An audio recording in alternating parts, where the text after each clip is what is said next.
एक भेंट। जाति, धर्म और संप्रदाय की सीमाओं से ऊपर उठकर संपूर्ण मानवता को एक जीवंत आध्यात्मिक प्रक्रिया भेंट करना ही इस वीडियो को बनाने और बांटने का उद्देश्य है। इसमें भेंट की गई विधि पर अमल करके खुद को आनंदित व समर्थ बनाएं और अधिक से अधिक लोगों को यह वीडियो भेंट करें, क्योंकि शांतिपूर्ण, प्रेममय और आनंदित इंसान बनाना ही सबसे श्रेष्ठ कार्य है। प्रेम, प्रकाश और आनंद से भरी एक दुनिया, अब इसका समय आ गया है। आइए इसे कर दिखाएं।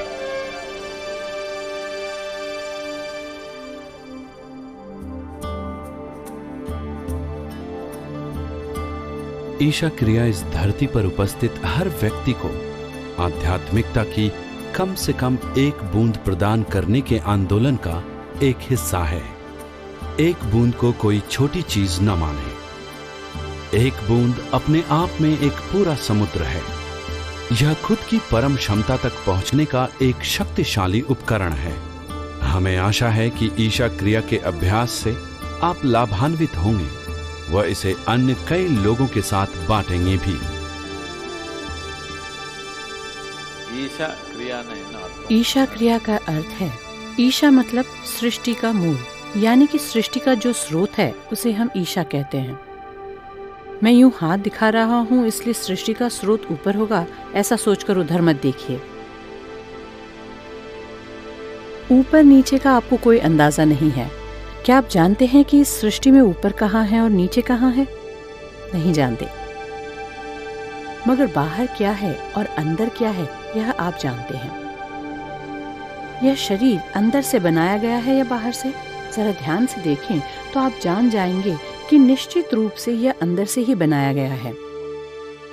अगर इसका निर्माण भीतर से ही हुआ है तो क्या सृष्टि का स्रोत आपके भीतर ही है? तो इस शरीर से परे, इस शरीर का निर्माण करने वाली जो बुनियादी शक्ति है उसे ही हम ईशा कहते हैं। क्रिया यानी कि एक इंसान दो तरह के काम कर सकता है। एक है कर्म और दूसरी क्रिया। कर्म यानी हम कोई काम शरीर से करें, मन का उपयोग करते हुए करें, अपनी भावनाओं का उपयोग करते हुए करें, ऐसे काम को कर्म कहते हैं। इससे हमारा भला भी हो सकता है या फिर कई तरीके की मुसीबतें भी आ सकती हैं। बाहर की ओर जब हम शरीर से काम करते हैं, मन से काम करते हैं या भावनाओं से काम करते हैं तो इस तरह के काम से हमारा भला भी हो सकता है और उसके साथ कई तरह की समस्याएं भी आ सकती हैं। अपनी भलाई के लिए ही आपने सारे काम शुरू किए, लेकिन उसी में तो सारी मुसीबतें भी आई ना।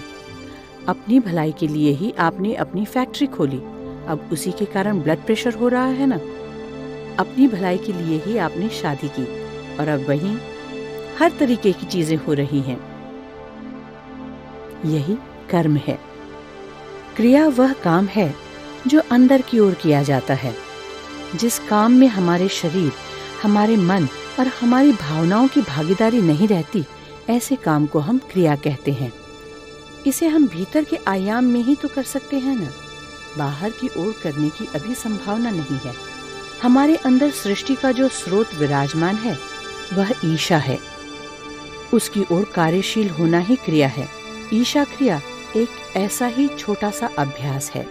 छोटा है इसलिए ये मत समझिए कि यह काम का नहीं है। उतना बड़ा पेड़ उगाने के लिए आपने इतना बड़ा बीज बोया था या इतना छोटा सा बीज? छोटा सा बीज ही तो बोया था ना। तो ऐसा मत सोचिए कि छोटा है तो काम का नहीं है। यह बहुत ही छोटा सा अभ्यास है, मगर उसे सही ढंग से अपने अंदर बो दें तो यह बहुत ही शानदार ढंग से बढ़ जाएगा। आप जिसकी कल्पना भी नहीं कर सकते उस हद तक वह हमारे अंदर बढ़ जाएगा। अब सबसे जरूरी बात यह है कि जब भी हम कोई आध्यात्मिक अभ्यास सिखाते हैं तो आम तौर पर शरीर में कुछ बदलाव आने की गुंजाइश रहती है। हमारी शारीरिक स्थिति में ही बदलाव हो सकते हैं। अगर कोई अभ्यास इस तरह से बदलाव पैदा कर सकता है तो उस अभ्यास को सिखाने में कई दिक्कतें होती हैं। उसे सिखाना हो तो उसकी तैयारी के लिए एक टीचर तैयार करने में ही बरसों लग जाते हैं। इस तरह के अभ्यास अगर बिना तैयारी के सिखाए गए तो इसी वजह से योग के नाम पर दुनिया भर में कई तरह के सर्कस चल रहे हैं। योग के नाम पर, अध्यात्म के नाम पर सर्कस नहीं चलना चाहिए। यूँ अलग अलग तरह के गैर जरूरी काम नहीं होने चाहिए। इसी मकसद से हमने ईशा योग केंद्र में कई कार्यक्रम बनाए हैं। यह काम बहुत कठिन है क्योंकि आध्यात्म के नाम पर गलत काम नहीं होना चाहिए। बस इसी उद्देश्य से यह सब किया गया। अब कुछ अभ्यास ऐसे भी हैं जिन्हें करने से शरीर में कोई बदलाव नहीं आता। केवल अपने आध्यात्मिक आयाम को छूने के लिए भी कुछ अभ्यास हैं। ईशा क्रिया इसी तरह का एक अभ्यास है। शरीर में कोई बदलाव नहीं आएगा, इसलिए कोई भी इसे सिखा सकता है और इसे कहीं भी सिखाया जा सकता है। इसके लिए बहुत सारी चीजें नियंत्रित करना जरूरी नहीं है। ईशा क्रिया एक बहुत ही सरल अभ्यास है। सब कुछ हमारे ही पास है, कुछ अलग ढंग से उसका प्रयोग करना है बस। आपकी सांस चल रही है, देखिए। हंसने से क्या होगा, देखिए चल रही है या नहीं। अभी है, लेकिन यह मत सोचिए कि हमेशा रहेगी। एक दिन यह नहीं रहेगी। एक बार चेक करके देखिए चल रही है क्या। चल रही है ना, चल रही है। इन बातों को आप हंसी मजाक में न लें। यह कोई साधारण बात नहीं है। सांस चल रही है यह कोई सामान्य बात नहीं है। जब आप सुबह जागते हैं, अगर सांस तब भी चल रही है तो यह बहुत बड़ी बात है ना। अभी भी चल रही है। रात को लेटने के बाद सुबह जगने से पहले कितने ही लोगों की, लाखों लोगों की सांस बंद हो गई आज रात। हमारी अब भी चल रही है। यह बड़ी बात है कि नहीं?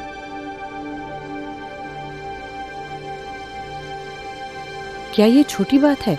बहुत बड़ी बात है कि नहीं? तो इसे हल्के से न लें। सांस चल रही है, यह कोई मामूली बात नहीं है।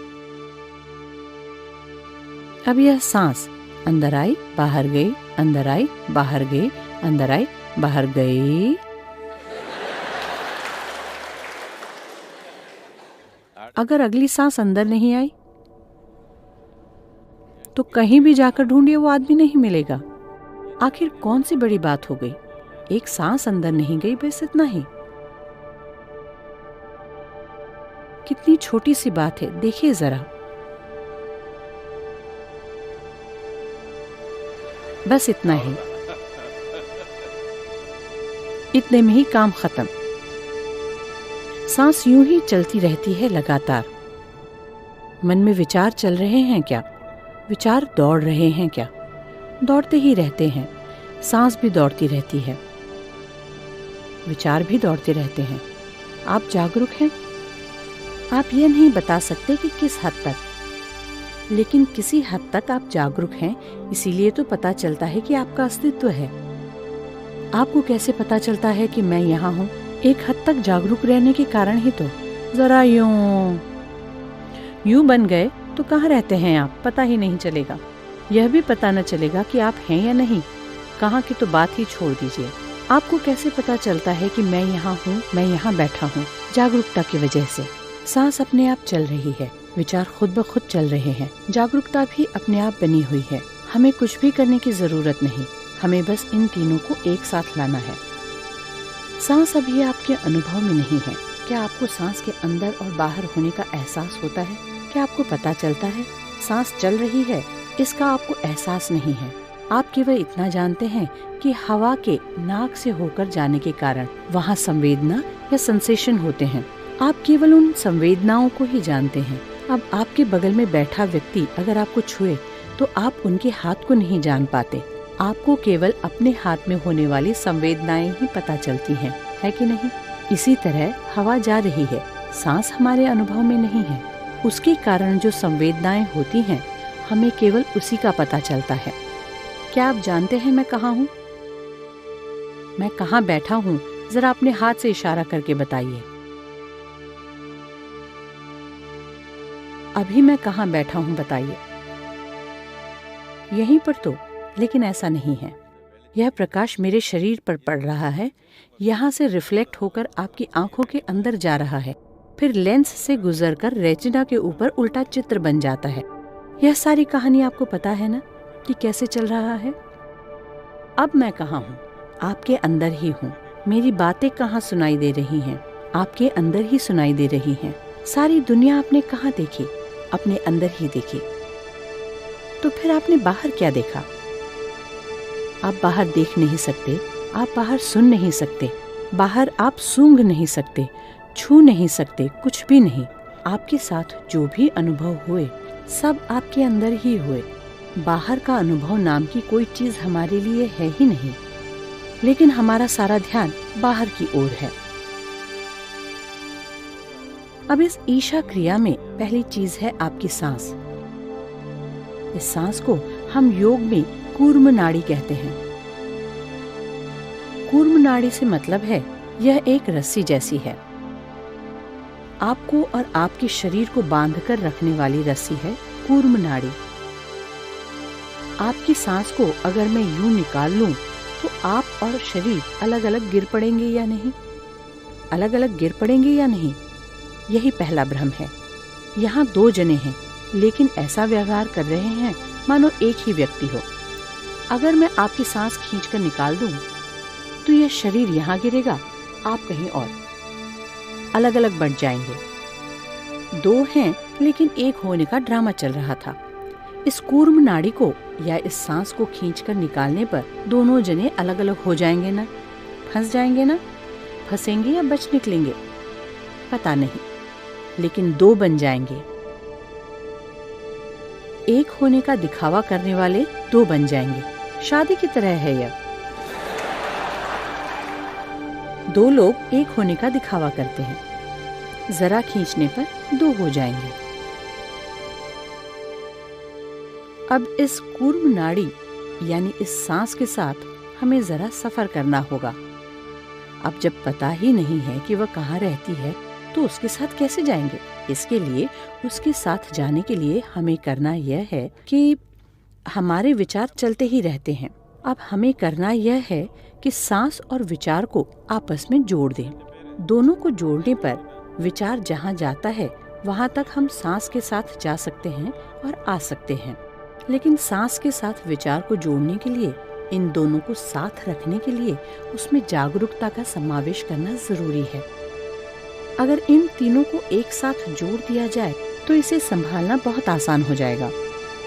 इसके साथ हम कौन सा विचार मिलाएं? अब यह शरीर जब यह पैदा हुआ यह ऐसा नहीं था, इतना छोटा था, अब इतना बड़ा हो गया। कैसे? क्या क्या खाया आपने? रोटी, चावल, दाल, समोसा सब कुछ जुड़ जुड़कर ऐसा बन गया। मैं नहीं, आप।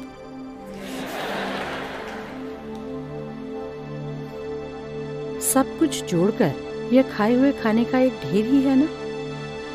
या फिर दूसरे शब्दों में, इस धरती की मिट्टी को लेकर ही तो हमने इसका निर्माण किया है।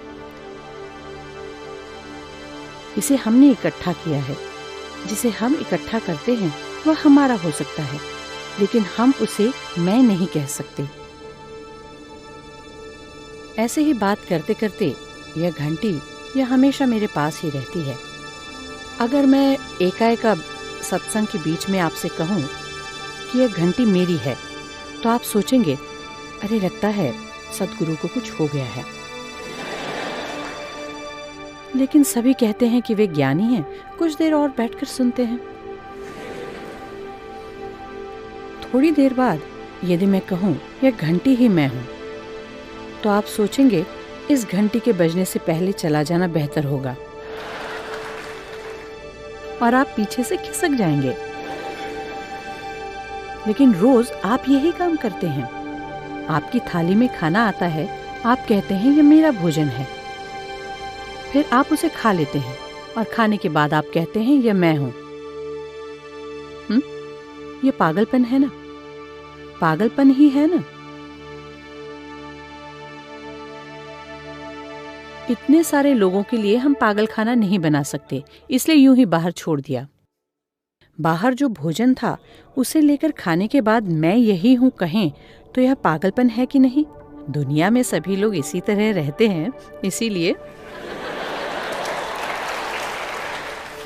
अगर हमारी अक्ल काम करे तो इस पागलपन से भी बाहर आ सकते हैं। अगर हम अक्ल का इस्तेमाल नहीं करेंगे तो इसी में चक्कर काटते रहेंगे। अक्ल का जरा उपयोग करके सोचेंगे कि हमें बांधने वाली चीज कौन सी है, तो पता चल जाएगा ना। हमें बांधने वाली चीज, हमारे शरीर के साथ बांधे रखने वाली चीज कौन सी है? यह सांस ही है। इसे हम कूर्म नाड़ी कहते हैं। इस रस्सी को पकड़े हुए अगर आप उसे बस थोड़ी जागरूकता के साथ करें तो इन दोनों में थोड़ा अंतर आ जाएगा। मैं और शरीर के बीच थोड़ी दूरी आ जाएगी। मैं और मन के बीच थोड़ी दूरी आ जाएगी। जब मेरे और शरीर के बीच में, मेरे और मन के बीच में जरा दूरी आ जाती है, तब मैं अपने शरीर और मन का पूरी तरह से उपयोग कर सकता हूँ। अभी ऐसा नहीं है। उसमें उलझे रहने की वजह से उनका उपयोग करने में ही डर लगता है। उनका उपयोग करने में एक बड़ा डर इस बात का लगा रहता है कि कहीं यह चला न जाए। इन दोनों के बीच थोड़ी दूरी रहे तो हम इस शरीर और इस मन का चाहे जैसे उपयोग कर सकते हैं। इस दुनिया में सफल कौन होता है? जिस इंसान में इस शरीर और मन का पूरी तरह से उपयोग करने की क्षमता हो, उसी को कामयाबी मिलती है। यही नहीं, अगर हमारे जीवन में दुख आए हैं तो वे कहाँ से आए हैं? दुख शरीर में होता है या मन में होता है? किसी और तरह का दुख पता है आपको? और किसी भी तरह का दुख जानते हैं आप? केवल दो ही तरीके हैं। दुख या तो शरीर में होता है या मन में।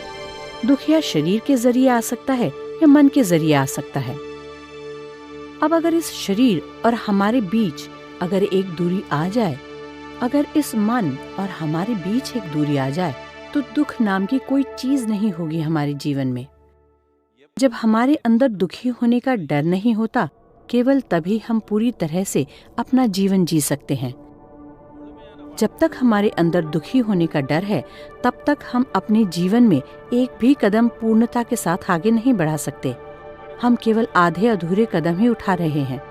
पूरे जीवन में आधे अधूरे कदम लेते रहने के कारण जिंदगी ही आधी अधूरी हो गई है। आधी अधूरी जिंदगी बस यातना ही है। यदि आप पूरी तरह से जीवंत रहें तो ये बढ़िया है। जान जाने के बाद बढ़िया रहेगा या नहीं पता नहीं, लेकिन आपको आधी जान का बना दें तो ये यातना ही है ना। बहुत बड़ी यातना है कि नहीं? अब इंसानों के जीवन में यही सबसे बड़ी तकलीफ है। हर चीज में दुख है। कोई भी काम पूर्ण रूप से करते नहीं बनता। न हंस सकते हैं, न रो सकते हैं, न नाच सकते हैं, न गा सकते हैं। कुछ भी करना नहीं आता, तभी तो थिएटर में जाकर फिल्म में रजनीकांत जो करते हैं उसे देख कर आना पड़ता है। अपना जीवन पूरी तरह से जीना हो तो हमारे अंदर दुखी होने का डर नहीं होना चाहिए। तभी हम पूरा कदम उठा सकते हैं। पूरा कदम उठाने पर ही इसे पूर्ण जीवन बनाने का अवसर मिलता है। सांस, उसके अंदर एक विचार मिलाना है। विचार उसके साथ जोड़ना हो तो वह जागरूकता के बिना नहीं हो सकता। ये तीनों अगर एक साथ काम करेंगे तो एक तरह की परिस्थिति का निर्माण होगा। इस परिस्थिति को, इस सत्य को अगर आप पूरे शरीर में फैलाना चाहें तो उसके लिए एक तरीका है। आइए इस पर गौर करते हैं। अब बुनियादी तौर पर हमें करना यह है कि अंदर आने वाली सांस के साथ एक तरह का विचार जोड़ना है, बाहर जाने वाली सांस के साथ एक और विचार जोड़ना है। कौन सा विचार? सांस अंदर लेते समय मैं शरीर नहीं हूँ और सांस छोड़ते समय मैं मन भी नहीं हूँ। सच है ना? सच ही है ना? जिसे आप शरीर कहते हैं वह बाहर से इकट्ठा किया है ना? मन में जो कचरा है वह भी बाहर से ही जुटाया है ना? आपने बाहर से जो इकट्ठा किया है वह आपका हो सकता है, लेकिन उसे आप कभी भी मैं नहीं कह सकते। इस सत्य को हमें अपनी सांस के साथ जोड़ लेना है। मैं शरीर नहीं हूँ, मैं मन भी नहीं हूँ। मैं शरीर नहीं हूँ, मैं मन भी नहीं हूँ। हमें अपना हाथ हथेलियों को ऊपर की ओर करके रखना है। आपने शिवा काशी वाले कैलेंडर बहुत ज्यादा देखे हैं। मैं कुछ भी कहूँ आप ऐसे ही पकड़ेंगे, उसकी जरूरत नहीं है। हाथ को इस तरह से बिल्कुल ढीला रखना है। अपनी रीढ़ को जितना हो सके उतना सीधे रखना है। अगर आप ऐसा नहीं कर पा रहे हैं, अगर आपकी रीढ़ रस्सी की तरह हो गई है, एकदम कमजोर हो गई है, तो जरा पीठ का सहारा लेकर बैठ सकते हैं और पालथी लगाकर इस तरह से बैठिए। इस तरह बैठकर हमें अपने सांस के साथ दो विचार जोड़ने हैं। सांस अंदर लेते वक्त मैं शरीर नहीं हूँ सांस बाहर छोड़ते वक्त मैं मन भी नहीं हूँ। यह विचार जितना लंबा रहता है, सांस लेने में उतना ही समय लगना चाहिए, सांस छोड़ने में उतना ही समय लगना चाहिए। इस तरह चंद मिनट तक 7 से 11 मिनट तक करना चाहिए। आज हम 7 मिनट तक करेंगे। 7 मिनट तक यह चलना चाहिए। उसके बाद क्या करना है? आ की ध्वनि का 7 बार उच्चारण करना है। अब हमारा जमाना ऐसा हो गया है कि एक छोटी सी बात बताएं तो भी उसकी व्याख्या करनी होती है। केवल कहने मात्र से करने वाले लोग बहुत कम ही हैं ना। बाकी लोगों को सब बताना पड़ेगा कि आ किस लिए, आ किस लिए करना है। मैं पा करूं तो आ इसलिए क्योंकि हमने यूं ही बिना किसी कारण के आ को पहला अक्षर नहीं बनाया। यह बहुत सोच समझकर किया गया है। जिस तरह से हमारा एक भौतिक शरीर है, उसी तरह से एक मानसिक शरीर भी है और एक ऊर्जा शरीर भी है। इस ऊर्जा शरीर में 72,000 नाड़ियां हैं। ये 72,000 नाड़ियां 114 जगहों पर मिलकर फिर बंट जाती हैं। इसे एक जंक्शन बॉक्स ही समझ लीजिए। सब जगह बिजली प्रवाहित हो रही है, जगह जगह पर जंक्शन बॉक्स लगे हुए हैं। इस तरह 114 जंक्शन बॉक्स हैं। इनमें 112 शरीर के अंदर हैं, 2 शरीर के बाहर हैं। इन 114 जंक्शन बॉक्सों में ये नाड़ियां मिलकर फिर बंट जाती हैं। लेकिन सिर्फ एक जगह ऐसी है जहां सभी 72,000 नाड़ियां आकर मिलती हैं और फिर बंट जाती हैं।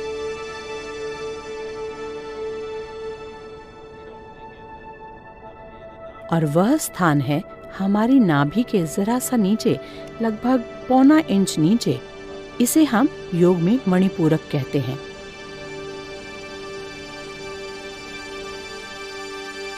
एक 114 जंक्शन बॉक्सों को हम चक्र कहते हैं। 114 चक्र हैं। इनमें से यह एक चक्र है। सिर्फ इस मणिपूरक चक्र में 72,000 नाड़ियां मिलकर फिर बंट जाती हैं। अगर आप आ शब्द का उच्चारण करते हैं तो आप देखेंगे कि उसके कंपन आपकी नाभि के करीब 1.25 इंच नीचे शुरू होते हैं और शरीर में हर तरफ फैल जाते हैं। इसे अनुभव करके देखिए। अपनी आंखें बंद कीजिए, अपनी रीढ़ को सीधा रखिए, आ शब्द का उच्चारण कीजिए और कंपनों को महसूस कीजिए।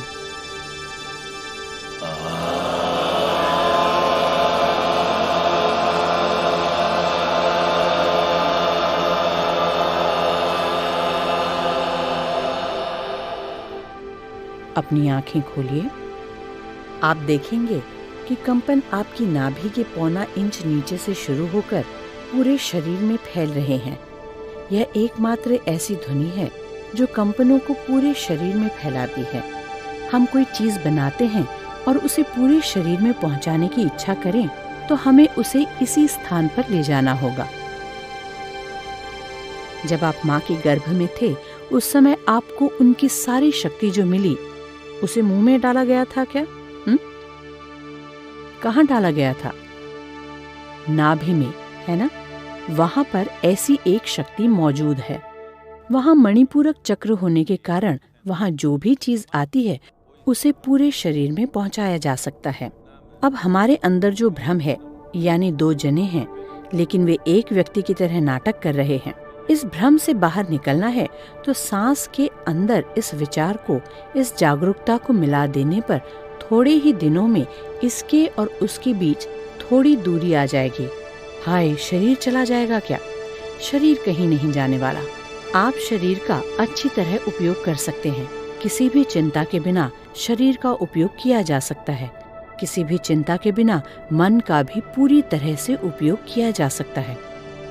अंदर आने वाली सांस में मैं यह शरीर नहीं हूँ और बाहर की सांस में मैं यह मन भी नहीं हूँ। इसे मैं आपके साथ साथ बोलता जाऊंगा। जैसे जैसे मैं कहता जाऊं वैसे वैसे आप करते जाइए। उसके बाद जब मैं आ कहूं तब 7 बार आ का उच्चारण करना है।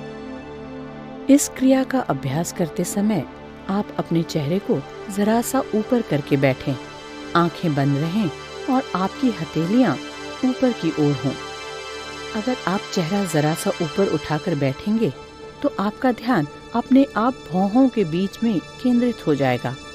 आपको बड़ी तीव्रता के साथ ध्यान लगाने की जरूरत नहीं है। भौहों के बीच में फोकस या कंसंट्रेशन करने की जरूरत नहीं है।